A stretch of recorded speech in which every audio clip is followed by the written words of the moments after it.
അർജുൻ എന്ന് പറഞ്ഞ ഒരു ലോറി ഡ്രൈവർ മരിച്ച സ്ഥലമാണ് കേട്ടോ ഈ കാണുന്നത്. ഈ മണ്ണ് കിടക്കുന്ന സ്ഥലമാണ്. കണ്ട് ഇതാണ് അർജുൻ കിടന്ന സ്ഥലമാണിത്.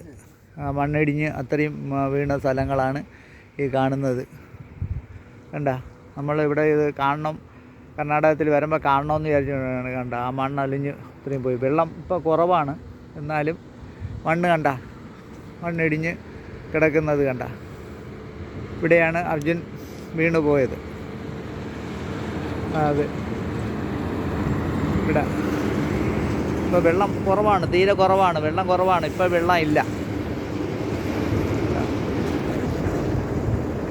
ഇവിടെ ഈ ആ കാണുന്ന മണ്ണാണ് ഇടിഞ്ഞ് ആറ്റിലേക്ക് വീണത്. അതുകൊണ്ട് ഇത് ഇവിടെ നിന്നാണ് വീണത് അർജുൻ.